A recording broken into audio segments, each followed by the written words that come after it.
Hay líneas que no deberían cruzarse, territorios donde la ley dejó de existir hace décadas y algo más oscuro tomó su lugar.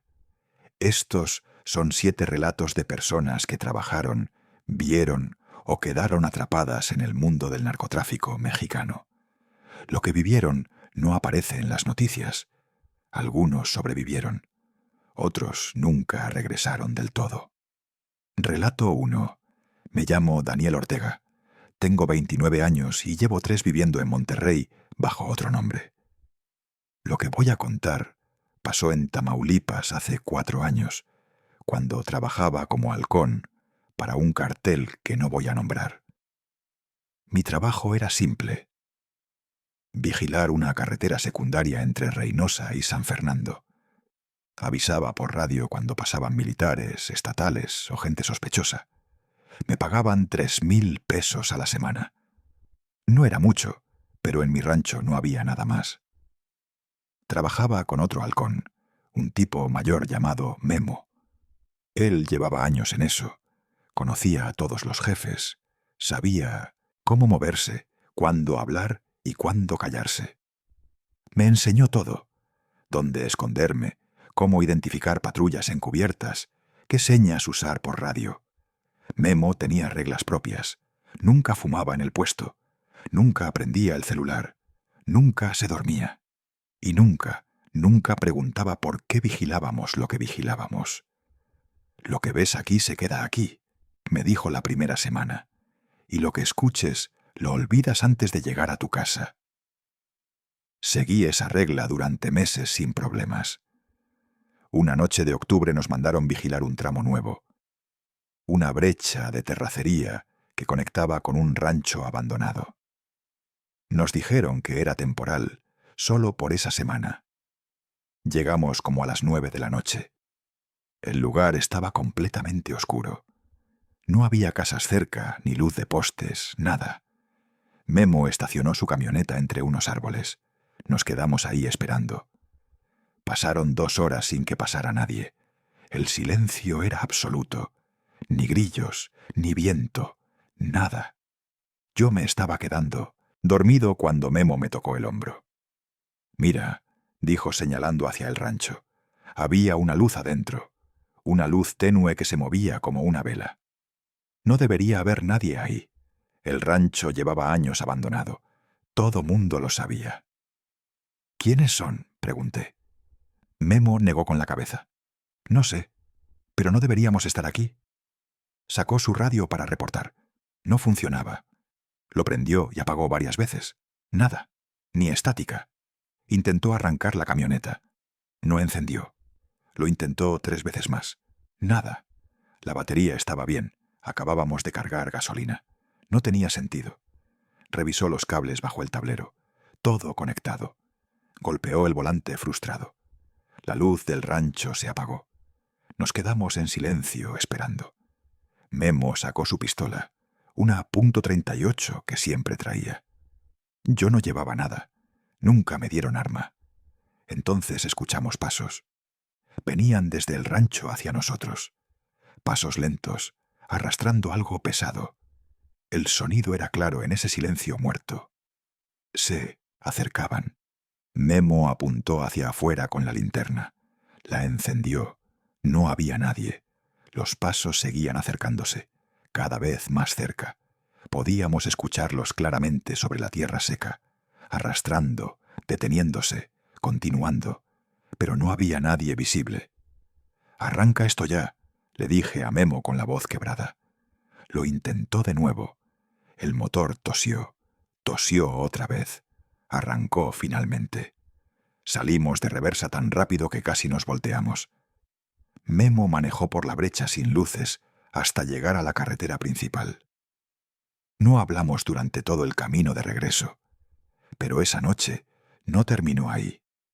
Cuando llegué a mi casa, como a las 4 de la mañana, mi perro no me recibió. Siempre salía corriendo cuando escuchaba mi camioneta. Esa noche se quedó adentro de su casa, gimiendo. Entré a mi cuarto. Me quité los zapatos. Fue entonces cuando vi que traía tierra seca en las suelas. tierra del rancho. Debí haberla pisado cuando bajé de la camioneta para revisar. Intenté limpiarla con agua. La tierra no se despegaba. La tallé con un cepillo. Seguía ahí. Era como si estuviera pegada con algo más que polvo. Terminé tirando los zapatos al día siguiente. Al día siguiente le reportamos a nuestro contacto que el lugar no era seguro, que había movimiento extraño. No le dijimos qué exactamente. Él solo dijo que ya no teníamos que volver. Pensé que eso era todo, que ya había terminado. Pero 3 días después, mientras vigilaba mi puesto habitual, escuché algo extraño por el radio. Una frecuencia que no era la nuestra. Voces superpuestas, hombres hablando al mismo tiempo, pidiendo ayuda, diciendo nombres que no reconocí, gritando. Memo también lo escuchó. Apagó el radio de inmediato. No era para nosotros, dijo. ¿Qué fue eso? Nada. Interferencia. Pero no parecía interferencia. Parecían voces reales, desesperadas, como de gente atrapada. Una semana después otro halcón me contó la historia del rancho. Dijo que, hacía 5 años, habían ejecutado ahí a más de 30 personas. Migrantes centroamericanos que iban de paso. Los secuestraron, pidieron rescate. Nadie pagó. Los mataron a todos y los enterraron en fosas detrás del rancho. Nunca encontraron todos los cuerpos, solo algunos. Los demás siguen ahí. El halcón me contó algo más. Dijo que varios grupos de vigilancia habían reportado cosas extrañas en esa zona. Luces que se movían solas, voces en los radios, camionetas que se apagaban sin razón, siempre cerca del rancho. Por eso nadie quiere trabajar ahí, dijo. Dicen que los muertos siguen buscando salir. Memo dejó de trabajar para el cartel 1 mes después de aquella noche. Dijo que ya estaba viejo para eso, que quería pasar más tiempo con sus nietos, pero yo lo vi en sus ojos. No era la edad, era el miedo. Yo seguí otros 6 meses. Durante ese tiempo pasé varias veces cerca de la zona del rancho. Nunca tan cerca como aquella noche, pero cerca, y siempre que pasaba, mi radio captaba algo, voces, susurros, ruido que no debería estar ahí, hasta que una noche vi algo que me hizo largarme definitivamente. Fue en otra zona, otro rancho, otra ejecución reciente. No voy a contar qué vi ahí, solo diré que confirmó lo que ya sabía. Hay lugares donde los muertos no se van, y cuando trabajas para esta gente, esos lugares están en todas partes. Si estás escuchando esto, es porque todavía quieres saber qué ocurre donde nadie más se atreve a mirar. Relato 2. Soy Adriana Vega. Tengo 34 años. Fui enfermera en un hospital privado de Culiacán durante 7 años. Lo que voy a contar me hizo renunciar y mudarme a Guadalajara. El hospital donde trabajaba tenía un acuerdo tácito con ciertos grupos. Nunca se hablaba abiertamente, pero todos sabíamos. Cuando llegaban heridos de bala sin identificación, no hacíamos preguntas. Los atendíamos, se recuperaban y se iban. A veces pagaban en efectivo. A veces no pagaban. Nada. Era parte del trabajo. Parte de vivir en Culiacán. Aceptabas las reglas o te ibas. Yo trabajaba en urgencias turno nocturno. 3 veces por semana, de 10 de la noche a 6 de la mañana. Veía de todo. Accidentes, sobredosis, violencia doméstica, heridos de bala, muertos al llegar. Después de 5 años, pensaba que nada me podía sorprender. Estaba equivocada. Era febrero. Como a las 3 de la mañana llegaron 4 camionetas, todas negras, polarizadas, sin placas visibles. Bajaron a un hombre joven, tal vez de 25 años. Traía múltiples heridas de bala en el pecho y abdomen. Estaba inconsciente, sangrando mucho. Los que lo trajeron eran sicarios. Se notaba. Vestían de negro, traían armas largas, radios, chalecos tácticos. Uno de ellos, el que parecía el jefe, Se acercó al doctor de guardia. «Sálvenlo», dijo. «No fue una petición, fue una orden. Como sea». El doctor asintió. Conocía el protocolo. Pasamos al paciente directo a quirófano. Yo asistí en la cirugía junto con otro enfermero y el doctor. Eran heridas graves. Una bala había perforado el pulmón izquierdo. Otra estaba alojada cerca del corazón. Una tercera había atravesado el hígado. El doctor trabajó rápido. Extrajo las balas que pudo. Cauterizó. Suturó. Transfundimos 4 unidades de sangre. El paciente estuvo clínicamente muerto 2 veces durante la cirugía. Las 2 veces lo reanimamos. Después de 4 horas de cirugía, logramos estabilizarlo. Lo pasamos a terapia intensiva conectado a ventilador, monitores, suero, antibióticos. Los sicarios se quedaron afuera montando guardia. No dejaban pasar a nadie más.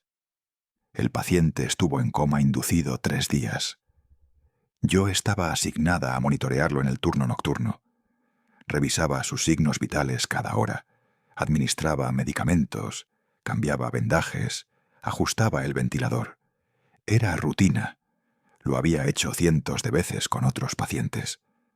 Pero la tercera noche algo cambió. Eran como las 2 de la mañana. Yo estaba sola en terapia intensiva. Solo había 2 pacientes esa noche. Él y una señora mayor en la cama de al lado, que estaba estable. El paciente seguía conectado a todas las máquinas, intubado, sedado, inconsciente. De repente los monitores empezaron a mostrar actividad extraña. Su frecuencia cardíaca subió de 60 a 110 en segundos. Su presión arterial se disparó. Sus ojos se movían rápido bajo los párpados, como si estuviera en plena pesadilla. Me acerqué para revisarlo. Pensé que estaba despertando, que la sedación estaba bajando. Revisé el goteo. Todo normal. Entonces habló. No debería poder hablar. Estaba intubado. El tubo pasaba por sus cuerdas vocales. Era físicamente imposible que articulara palabras. Pero escuché su voz, clara, ronca, desesperada. «No me dejan irme». Me quedé paralizada. Sus ojos seguían cerrados. El tubo seguía en su garganta, pero la voz era real. Salía de él. «Quieren que pague. Todos están esperando». Revisé las máquinas pensando que estaba alucinando por el cansancio, por el turno largo. Todo marcaba normal. Bueno, no normal. Su frecuencia seguía alta, pero nada que explicara esto. «Diles que lo siento», continuó la voz. «A todos, diles que no quería». Me alejé de la cama. Mi corazón latía descontrolado. Miré alrededor. La señora mayor seguía dormida. No había nadie más. Las caras. Veo todas las caras. No puedo. Su frecuencia cardíaca empezó a bajar. Rápido. Demasiado rápido. De 110 a 80. A 60. A 40. Sonó la alarma. Llamé al doctor de guardia por el intercomunicador. Entró corriendo junto con otro enfermero. «¡Código azul!», grité. Empezamos las maniobras de reanimación, compresiones, adrenalina, desfibrilador. Nada funcionaba. Lo intentamos durante 20 minutos siguiendo protocolo. El doctor finalmente se detuvo. Hora de muerte, 2:43 de la mañana. Los sicarios entraron cuando escucharon las alarmas. Les dijimos lo que pasó. No mostraron emoción, solo preguntaron por el cuerpo. «Nos lo llevamos», dijo el jefe. El doctor intentó explicar que necesitábamos hacer certificado de defunción, que había procedimientos. El jefe sacó un fajo de billetes. Los puso sobre el escritorio. «Nos lo llevamos. Ahora». Lo envolvieron en sábanas. Lo cargaron como si fuera un bulto. Se lo llevaron en una de las camionetas. Desaparecieron antes del amanecer. Le conté al doctor lo que había escuchado. La voz, las palabras. Me dijo que era imposible, que había sido mi imaginación. El estrés, la falta de sueño, alucinaciones por cansancio. Pero yo sé lo que escuché. 2 semanas después, uno de los guardias de seguridad del hospital me contó algo. Había investigado por curiosidad quién era el paciente. El guardia tenía contactos en la policía. Me dijo que el paciente era un sicario conocido, que había participado en una masacre en un velorio 3 meses atrás. Mataron a 17 personas. 5 de ellas eran niños. Él había sido el tirador principal. Renuncié al mes siguiente. No podía seguir trabajando ahí. Cada vez que entraba a terapia intensiva sentía algo, una presencia, un peso en el aire. Escuchaba susurros que no podía identificar. Veía sombras moverse donde no debería haber nadie. Otros enfermeros empezaron a reportar cosas similares. Pacientes que hablaban dormidos, diciendo nombres. Voces en los pasillos vacíos. Luces que parpadeaban solas. Nadie quería el turno nocturno en terapia intensiva. Ahora trabajo en un hospital público en Guadalajara. Gano menos, vivo más tranquila. Los turnos son duros pero normales. No hay sicarios, no hay arreglos, solo pacientes regulares. Pero a veces, cuando estoy sola en un turno nocturno y el hospital está en silencio, escucho esa voz. No me dejan irme. Y me pregunto cuántos más están atrapados así. ¿Cuántos muertos siguen pagando por lo que hicieron? ¿Cuántos nunca van a poder irse? ¿Cuántos siguen conscientes en algún lugar entre la vida y lo que viene después? Relato 3. Mi nombre es Ricardo Montes. Tengo 40 años. Fui mecánico en un taller de Nuevo Laredo durante 15 años. Lo que me pasó hace 2 años me hizo cerrar el negocio y mudarme a Texas. El taller estaba en una zona controlada por un cartel. Yo sabía a qué me atenía desde el principio. Pagaba mi cuota mensual, 5,000 pesos. No hacía preguntas. Reparaba los vehículos que me llevaban. Camionetas blindadas, carros con compartimentos ocultos, motocicletas modificadas para correr, vehículos con placas falsas, sistemas eléctricos alterados. No era legal, pero era sobrevivir. Así funcionaba en esa parte de la ciudad. El negocio iba bien. Ganaba lo suficiente para mantener a mi familia. Mi esposa no preguntaba de dónde venían algunos clientes. Ella también sabía las reglas.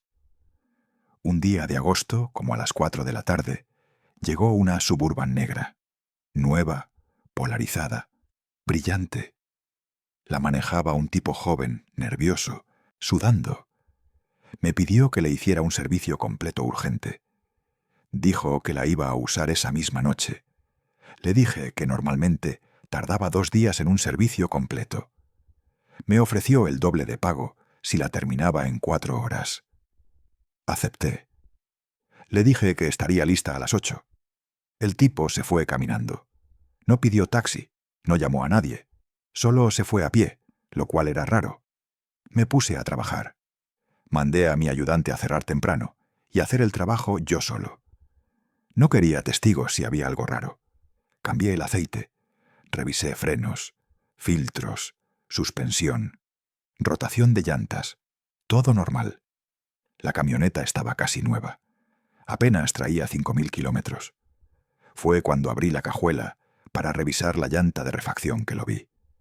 Había una maleta grande de lona, negra, cerrada con un candado pequeño. Pero el candado estaba mal puesto. Se abrió cuando moví la maleta para sacar la llanta. Adentro había dinero. No fajos ordenados, no billetes contados. Era dinero, tirado. Billetes de 500 y de 1,000 pesos apilados sin orden. Llenaban toda la maleta. Nunca había visto tanto efectivo junto en mi vida. Cerré la maleta rápido. Cerré la cajuela. Respiré profundo. Terminé el trabajo sin tocar nada más. No revisé el interior del carro. No abrí la guantera. No moví nada. El tipo regresó a las 8 en punto. Pagó en efectivo. 2,000 pesos. Revisó la camioneta rápido. Arrancó y se fue. Esa noche no pude dormir. Seguía pensando en ese dinero. ¿En cuánto habría? 50,000, 100,000, más tal vez, en cómo cambiaría mi vida si tomara aunque fuera 10.000. Nadie lo notaría. Podría decir que ya estaba así cuando llegó el carro. 2 días después, el mismo tipo regresó. Esta vez traía la camioneta destrozada. Impactos de bala por todos lados, parabrisas roto, ventanas hechas pedazos, llantas ponchadas, espejos arrancados, abolladuras por todos lados. «Necesito que la arregles hoy», me dijo sin saludar. «Hoy mismo». Les expliqué que era imposible, que necesitaba pedir piezas, vidrios, lámina, pintura, que iba a tardar al menos una semana. Se puso violento. Sacó una pistola. Me apuntó directo a la cara. «Hoy, como sea. No me importa cómo quede. Solo tiene que funcionar». Asentí temblando. Trabajé toda la noche. Llamé a contactos. Conseguí piezas usadas de deshuesaderos. Soldé lámina con lo que tenía. Pegué vidrios con silicón industrial. Puse llantas usadas. Enderecé lo que pude. A las 6 de la mañana siguiente la camioneta estaba funcional. No bonita, llena de parches, pero arrancaba y podía moverse. El tipo llegó a las 7. Revisó el trabajo. No dijo nada. Abrió la cajuela. La maleta seguía ahí. La abrió. Revisó el dinero. Contó varios fajos. Los apilaba. Los contaba de nuevo. Se detuvo. Me miró fijo. «¿Tocaste algo?» «No», le dije tratando de controlar mi voz. «Solo arreglé la camioneta. No toqué nada más». Me siguió mirando unos segundos más. Sus ojos eran fríos, vacíos. Luego cerró la maleta. Cerró la cajuela. Se subió y se fue sin pagar, sin decir nada. Cerré el taller temprano ese día. Le dije a mi ayudante que se fuera a su casa. Me quedé solo limpiando, organizando herramientas, intentando calmarme. Como a las 9 de la noche, escuché que se abría el portón. Pensé que era un cliente. Salí a ver. Era el tipo de la camioneta. Pero no estaba solo. Traía a otros 3 con él, todos armados, todos con la misma mirada fría. «Falta dinero», dijo. 10.000 pesos. Mi estómago se cayó. «Yo no toqué nada», le dije. Mi voz temblaba. «Te lo juro, ni siquiera abrí la maleta. Alguien lo hizo, y tú eres el único que tuvo acceso». Uno de los tipos que venía con él me golpeó en el estómago. Fuerte. Caí al suelo sin aire. Me patearon. 2, 3 veces. «¿Dónde está el dinero?» «Yo no lo tengo. No lo toqué. No sé nada». Me levantaron a jalones. Me arrastraron a la oficina del taller. La destrozaron. Volcaron el escritorio. Rompieron el archivero. Aventaron todo al piso. Buscaban dinero. No encontraron nada porque no había nada. Después me llevaron al baño. Uno de ellos llenó el lavabo con agua. Me agarró de la cabeza. Me sumergió. Me ahogó. Aguanté lo que pude. Mis pulmones ardían. Vi estrellas. Pensé que iba a morir. Me sacó. Tosí agua. Vomité. «¿Dónde está?» «No lo tengo. No lo tomé». Me sumergió de nuevo. Esta vez más tiempo. Pataleé. Intenté soltarme. Fue inútil. Me sacó. Escupí agua. Sangre. Mi nariz sangraba. Esto duró como 1 hora. Tal vez más. Perdí la noción del tiempo. Entre sumergidas yo solo repetía lo mismo. Que no había tocado nada. Que no tenía el dinero. Finalmente el tipo de la camioneta les dijo que pararan. «A lo mejor sí estás diciendo la verdad», dijo mirándome tirado en el piso. «Pero igual nos quedamos con el taller. Ya no es tuyo. Es nuestro ahora. Considéralo pago por las molestias». Se fueron. Me dejaron ahí tirado en el piso del baño, escupiendo agua, sangrando de la nariz y la boca, con las costillas rotas. Salí del taller esa misma noche arrastrándome. No volví. Les dejé todo. Herramientas, equipo, inventario, clientes, papeles, todo. Mi esposa me recogió. Me llevó al hospital. Les dije que me habían asaltado en la calle. Crucé a Laredo, Texas. Al día siguiente apenas pude caminar. Pedí asilo político. Expliqué la situación. Me lo dieron 6 meses después. Ahora trabajo en un taller aquí. Gano en dólares. Vivo tranquilo. Mi esposa consiguió trabajo también. Rentamos un departamento pequeño. Estamos empezando de nuevo. Pero nunca supe qué pasó con esos 10.000 pesos. Si realmente faltaban o si fue una excusa.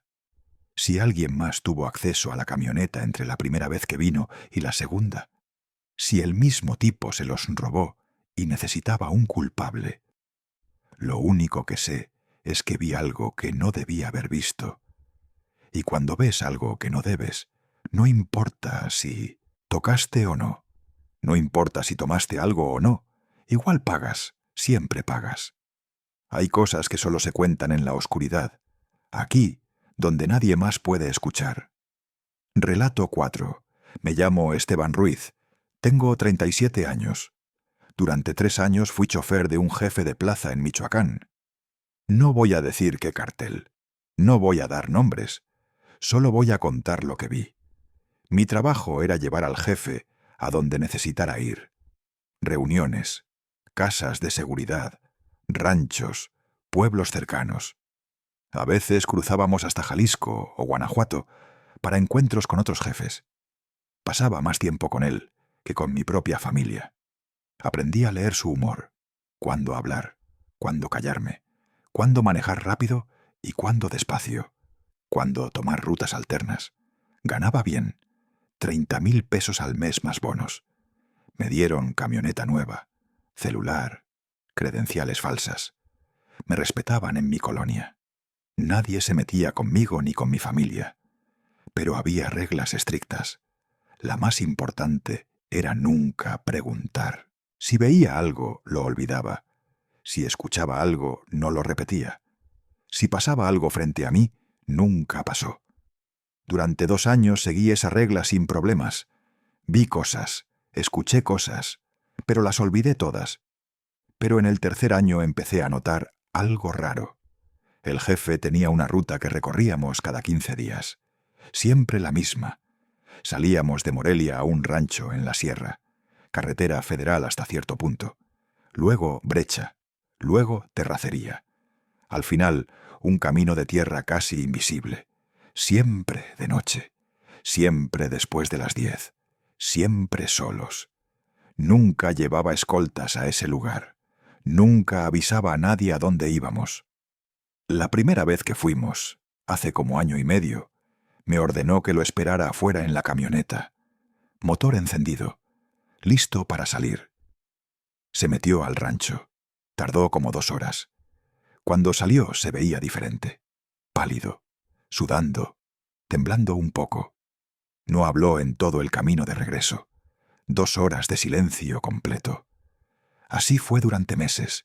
Cada 15 días la misma ruta. Él entraba solo al rancho. Yo esperaba afuera. Siempre salía diferente, más pálido, más nervioso. A veces con marcas en los brazos que no tenía antes. Nunca pregunté, era la regla. Pero una noche, como al año de estar haciendo esa ruta, me dijo algo diferente. «Quiero que entres conmigo esta vez». Me sorprendió. «¿Estás seguro, jefe?» «Sí, quiero que veas algo». Bajamos de la camioneta. El rancho era pequeño. Una construcción vieja de adobe, techo de lámina, una sola puerta de madera, ventanas sin vidrios. Alrededor solo había monte, oscuridad, silencio. Abrió la puerta. Olía a humedad, a tierra, a algo más que no pude identificar. Algo podrido, pero viejo, como carne descompuesta hace mucho tiempo. Me llevó adentro.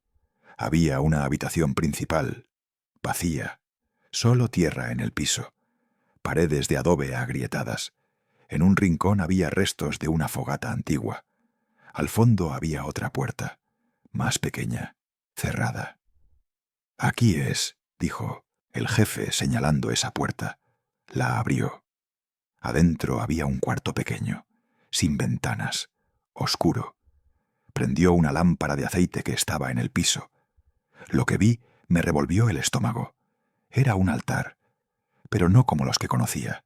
No había santos, no había vírgenes, No había crucifijos, había huesos, calaveras humanas, pequeñas, de niños tal vez, colocadas en círculo en el piso, velas negras, docenas, algunas prendidas, otras derretidas, fotografías quemadas, rostros irreconocibles, clavadas en la pared con cuchillos, sangre seca en el piso, manchas oscuras que formaban patrones, símbolos que no reconocí, y en el centro un libro viejo, abierto, con páginas amarillas llenas de escritura que no pude leer.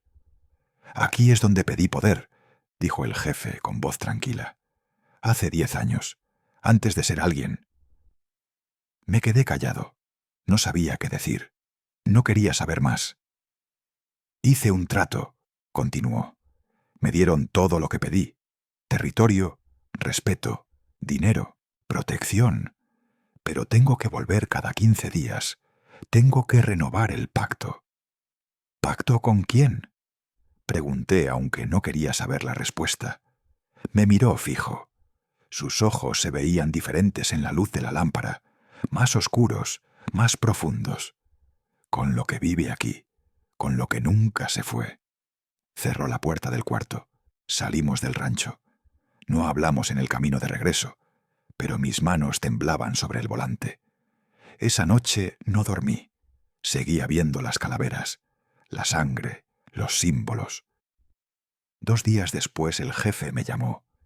Me dijo que yo también podía hacer un trato si quería, que podía pedirle a ese lugar lo que necesitara. Dinero, poder, protección para mi familia. «Solo tienes que ir solo una noche», me dijo. «Llevar una ofrenda y hablar. Ellos escuchan, siempre escuchan». Le dije que lo pensaría, pero no lo pensé. Nunca lo consideré seriamente. Había algo en ese rancho que me aterraba, algo que no quería conocer, algo que sabía que si lo tocaba ya no podría soltarlo. Seguí trabajando para él 6 meses más. Cada 15 días lo llevaba al rancho. Cada vez salía peor, más pálido, más nervioso, más violento. Empezó a matar gente por cosas pequeñas. Un halcón que llegó 5 minutos tarde. Un vendedor que vendió en la esquina equivocada. Un contador que se equivocó por 1000 pesos en las cuentas. Antes era calculado, medido. Ahora era errático, impulsivo, paranoico. Todos lo notamos, pero nadie dijo nada. Decir algo era morir. Una noche, después de una de sus visitas al rancho, me dijo algo mientras manejábamos de regreso. «Ya casi se cumple el plazo», dijo mirando por la ventana. 10 años. Eso fue lo que pedí. 10 años de poder. Después de eso tengo que pagar completo. «¿Pagar qué?», pregunté. «Todo. Mi vida, mi familia, mi alma si existe. Todo lo que gané. Esas fueron las condiciones». No supe qué responder. Manejé en silencio. «Pensé que podría renovarlo», continuó. «Que podría pedir más tiempo. Pero me dijeron que no. 10 años, ni uno más». 2 semanas después lo mataron. Fue una emboscada en la carretera federal a Morelia. 20 sicarios del cartel rival. Camionetas bloquearon el camino. Le dieron más de 100 balazos a su camioneta blindada. Murió junto con sus 3 escoltas. Yo no iba con él ese día. Me había dado el día libre. Primera vez en 3 años que me daba un día libre sin razón. Cuando me enteré de su muerte, sentí alivio, pero también miedo, porque sabía que no fue el cartel rival, o no solo ellos, fue otra cosa, lo que vivía en ese rancho, lo que vino a cobrarse lo que le debía. Dejé el cartel 2 días después. Le dije al nuevo jefe que mi familia estaba enferma, que tenía que irme del estado. Me dejaron ir sin problemas. Me fui a vivir a Querétaro, cambié de nombre, empecé de cero. Trabajo de chofer de Uber ahora. Gano poco, pero duermo mejor, aunque a veces todavía sueño con ese cuarto, con las calaveras, con la sangre, con ese libro abierto en el centro. Y me pregunto cuántos más han hecho tratos ahí, ¿Cuántos están esperando que se cumpla su plazo? ¿Cuántos van a pagar con todo cuando llegue su momento? Relato 5. Soy Gabriela Mendoza. Tengo 31 años. Hace 4 años trabajé 6 meses como contadora para una organización en Sinaloa. Lo que descubrí me hizo huir del estado. Me contrataron a través de un conocido, un primo de una amiga que sabía que yo era buena con los números. Me dijeron que era para llevar las cuentas de un negocio de importación y exportación. Me ofrecieron 40,000 pesos al mes, el triple de lo que ganaba en mi trabajo anterior, llevando contabilidad de una ferretería. Acepté sin preguntar mucho. Necesitaba el dinero. Mi mamá estaba enferma. Los tratamientos eran caros. El trabajo parecía simple. Me mandaban hojas de cálculo por correo electrónico. Yo las revisaba, las organizaba, balanceaba los números, generaba reportes, todo digital, todo remoto. Nunca tuve que ir a una oficina. Nunca conocí en persona a mi jefe directo. Solo nos comunicábamos por correo y mensajes encriptados. Los primeros 2 meses todo fue normal. Números, facturas, movimientos bancarios, nada fuera de lo común. Bueno, las cantidades eran grandes, millones de pesos al mes. Pero pensé que eran negocios legales de exportación. Pero en el tercer mes empecé a notar inconsistencias, cantidades que no cuadraban, gastos sin explicación, ingresos que aparecían de cuentas sin nombre, transferencias a números bancarios que cambiaban cada semana. Hice lo que me habían enseñado en la universidad. Investigué, crucé referencias, busqué patrones, intenté que todo cerrara. Fue entonces cuando empecé a entender para quién trabajaba realmente. Los números no eran de importación legal, eran de tráfico de drogas, cocaína, metanfetamina, heroína, fentanilo. Todo estaba ahí codificado. En las hojas de cálculo no decía cocaína, decía producto blanco tipo A. No decía metanfetamina, decía cristal industrial. Pero los códigos eran obvios una vez que sabías qué buscar. Las cantidades eran enormes, toneladas, rutas desde Sudamérica a través de México hacia Estados Unidos. Ganancias de cientos de millones de pesos al año. Entré en pánico cuando lo entendí. Quise renunciar inmediatamente, pero no sabía cómo hacerlo sin levantar sospechas. Si renunciaba así nada más, iban a preguntar por qué, iban a investigar, iban a pensar que había visto algo que no debía y que iba a hablar. Decidí terminar el mes y luego inventar una excusa para irme. Enfermedad familiar, mudanza a otro estado, problema personal grave. Pero antes de que pudiera hacerlo recibí un correo diferente. No venía de mi contacto usual. Era de alguien más alto en la organización. Alguien que firmaba solo con una inicial. M. El correo decía: necesitamos que revises los números de la ruta. Mazatlán, Tijuana del año pasado. Hay una fuga. Encuentra dónde. Urgente. Adjuntaba archivos con meses de movimientos, cientos de transacciones, millones de pesos.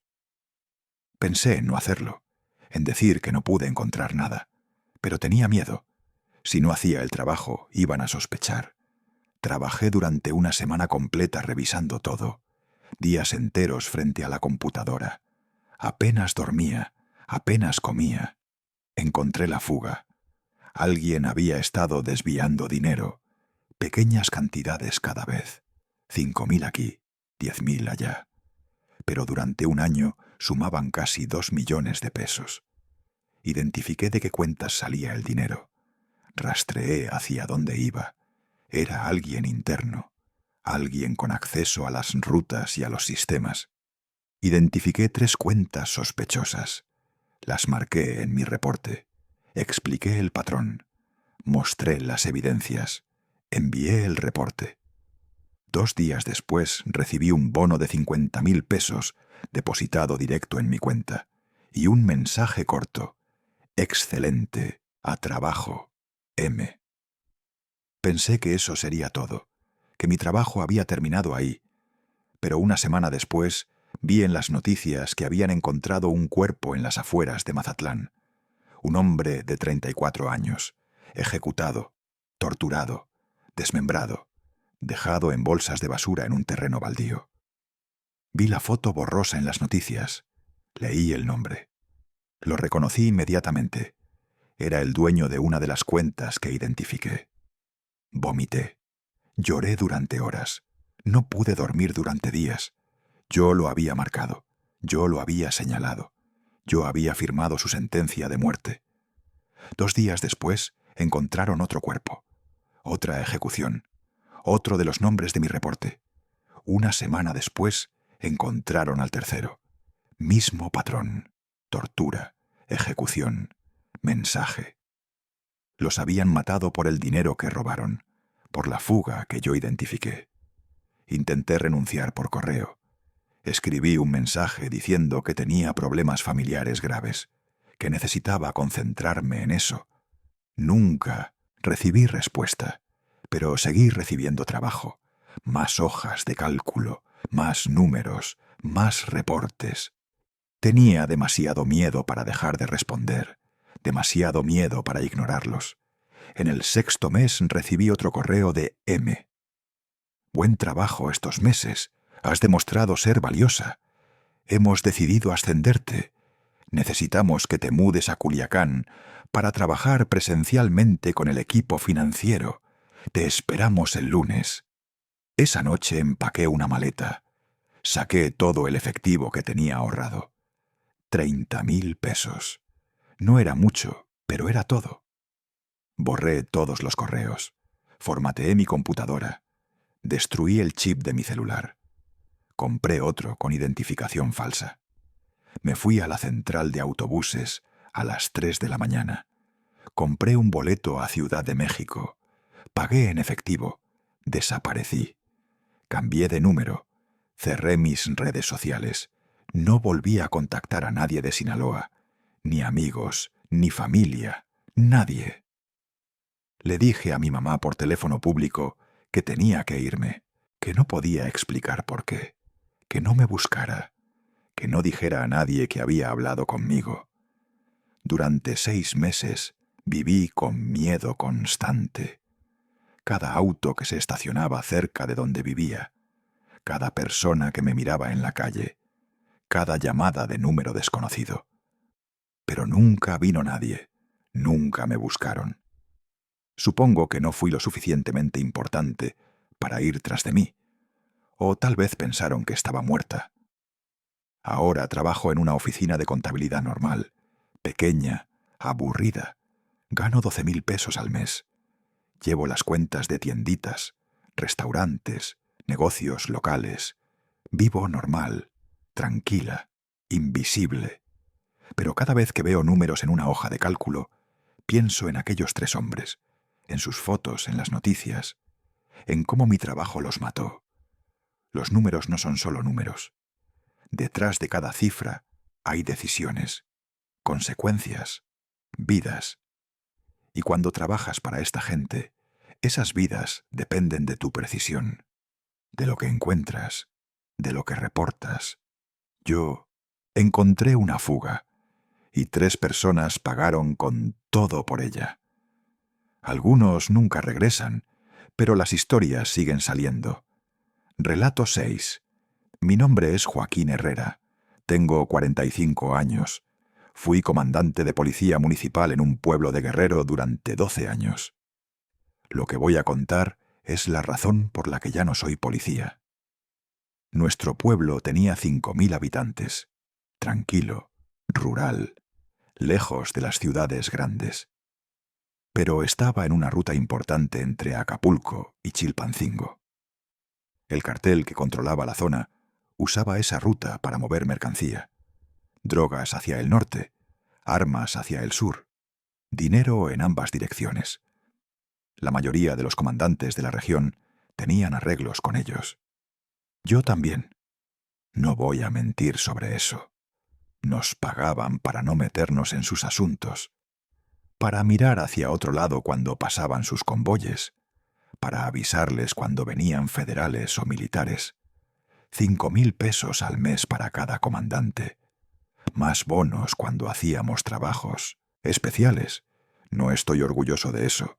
Pero era eso, o morir, o que mataran a mi familia. Esas eran las opciones.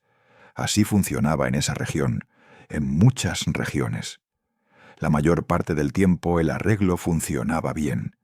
Ellos hacían su negocio. Nosotros patrullábamos el pueblo. Atendíamos casos menores.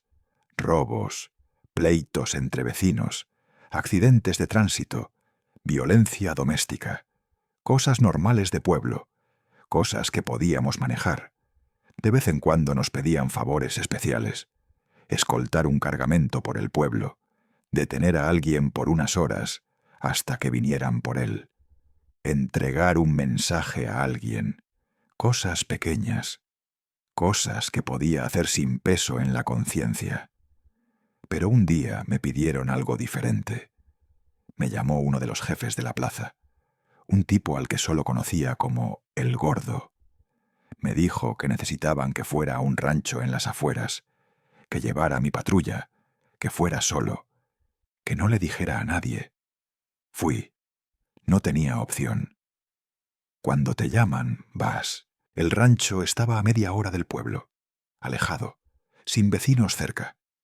Había varias camionetas estacionadas afuera, sicarios armados vigilando el perímetro. Me hicieron pasar. Adentro del rancho, en el patio, estaba el Gordo, sentado en una silla de plástico, tomando cerveza, fumando. Frente a él había un hombre amarrado a otra silla, joven, tal vez de 25 años, golpeado, la cara hinchada, un ojo cerrado, sangre en la camisa, llorando. «Este cabrón nos robó mercancía», dijo el Gordo señalándolo con la cerveza. 20 kilos. Los vendió por su cuenta. El hombre negaba con la cabeza. Intentaba hablar, pero tenía la boca demasiado hinchada. «Queremos que tú hagas el reporte», me dijo el Gordo. «¿Qué reporte?», pregunté aunque ya sabía.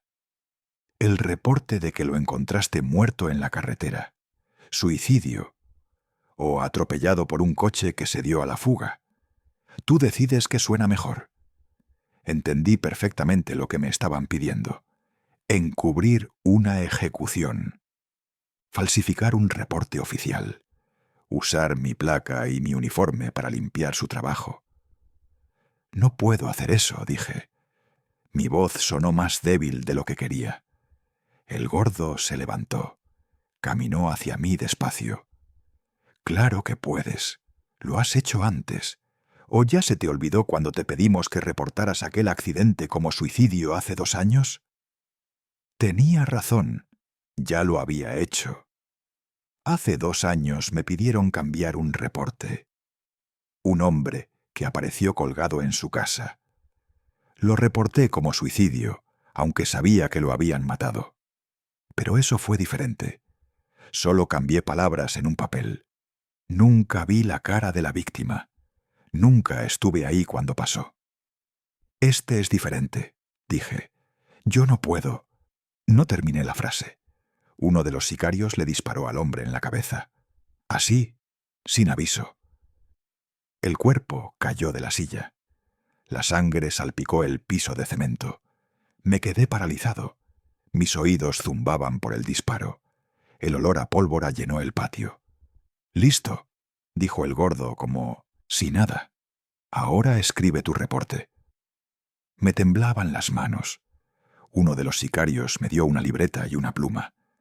El Gordo me dictó lo que tenía que escribir. ¿Dónde encontré el cuerpo? ¿A qué hora? ¿En qué condiciones? ¿Qué marcas tenía el cuerpo? Causa probable de muerte. Escribí todo palabra por palabra. Firmé. Me dieron una copia. Se quedaron con el original. «Mañana presentas esto en tu estación», dijo el Gordo. «Y esto nunca pasó. Nunca estuviste aquí. Nunca nos viste». Asentí. No podía hablar. Salí del rancho. Me subí a mi patrulla. Vomité apenas llegué a la carretera. Vomité hasta que solo salió bilis. Lloré manejando de regreso al pueblo. Esa noche no dormí. Seguía viendo la cara del hombre, el momento antes del disparo. Cómo sus ojos me miraron pidiendo ayuda que no llegó. Al día siguiente presenté el reporte en la estación. Nadie lo cuestionó. El Ministerio Público lo aceptó sin revisar mucho. Era solo otro muerto más, uno entre cientos en esa región ese año. Caso cerrado, archivado. Una semana después la mamá del hombre vino a la estación, una señora mayor, de pueblo, humilde, llorando. Preguntó por su hijo. Le mostraron mi reporte. Leyó que lo habían encontrado en la carretera, atropellado, que parecía que el vehículo se dio a la fuga.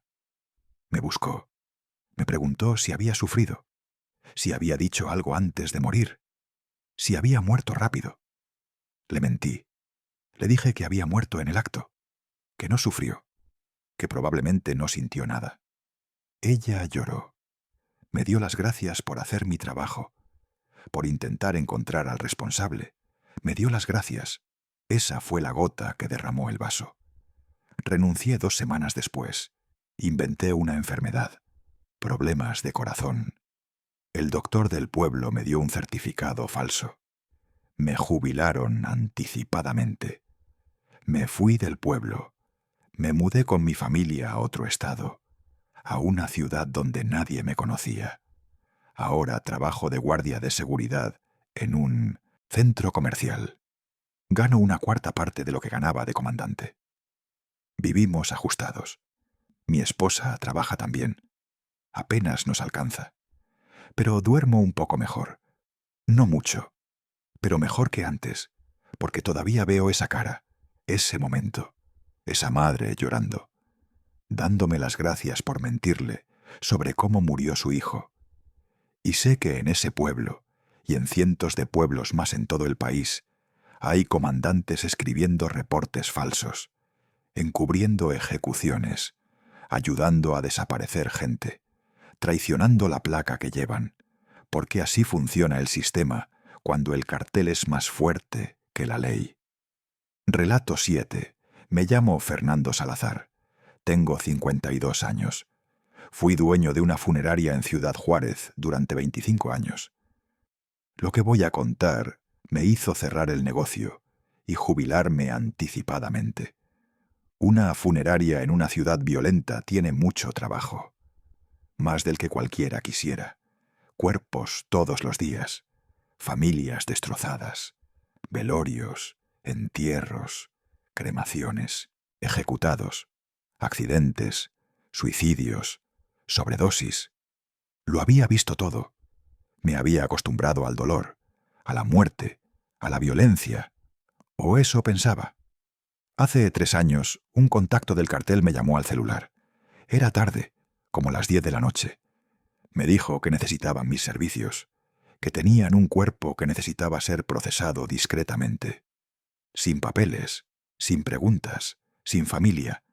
No era la primera vez que recibía ese tipo de llamadas.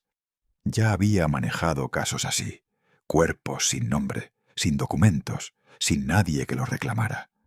Los cremaba y eso era todo. Las cenizas iban a la basura o a algún terreno baldío. Nadie preguntaba, nadie buscaba. Acepté. Me dijeron que llegarían en 1 hora. Llegaron a las 11. Una camioneta sin placas, polarizada. 3 hombres bajaron un cuerpo envuelto en una sábana blanca, manchada de sangre. Lo cargaron entre 2.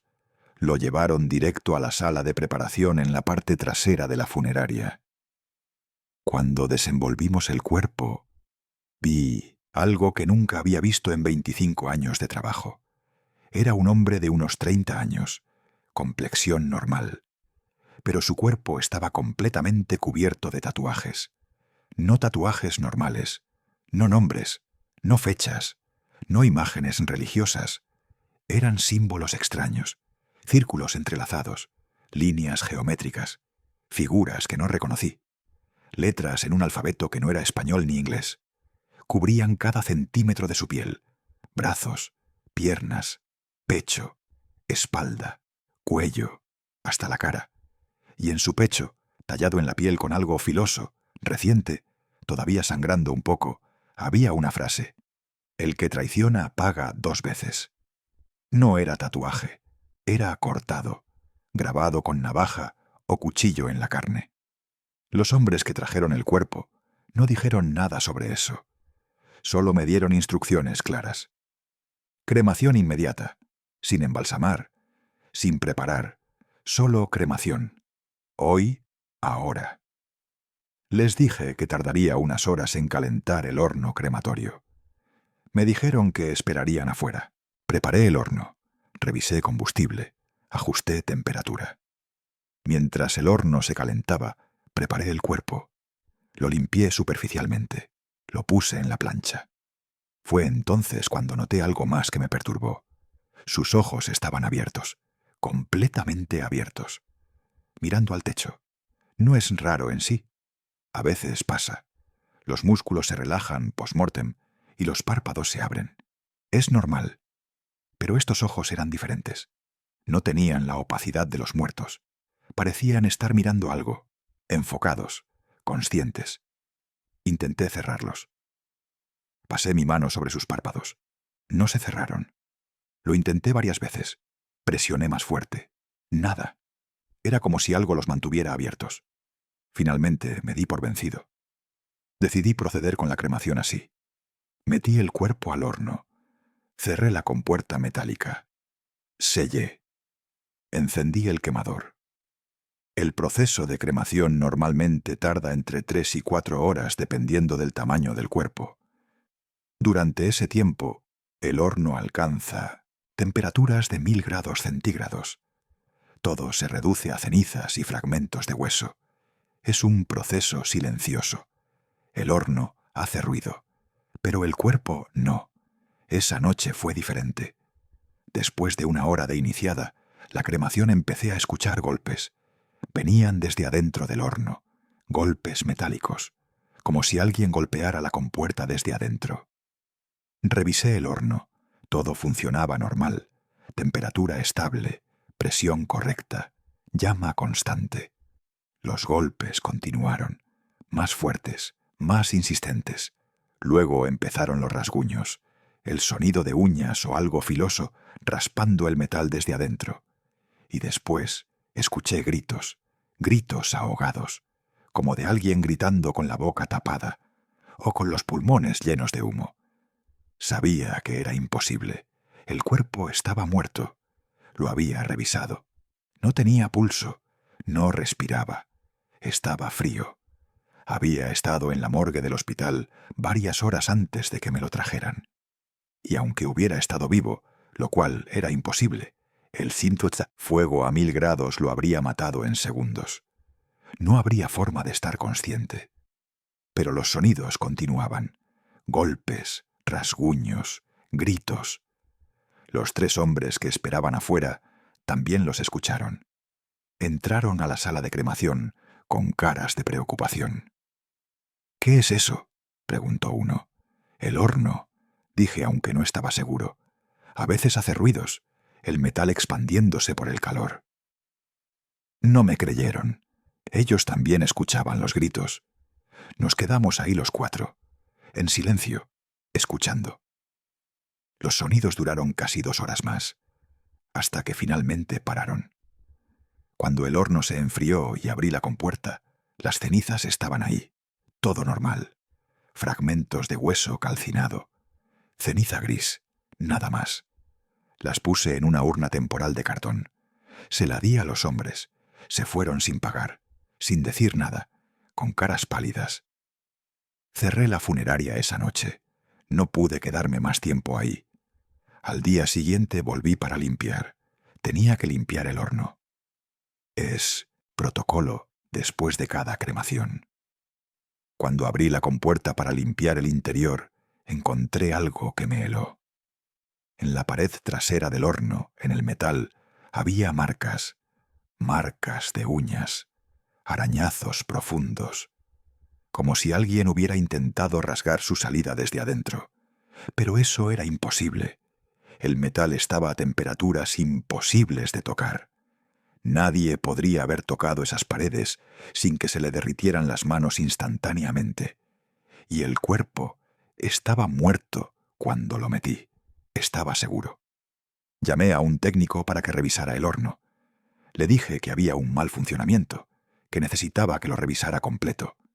El técnico vino, revisó todo: combustible, quemadores, sensores, compuerta, paredes interiores.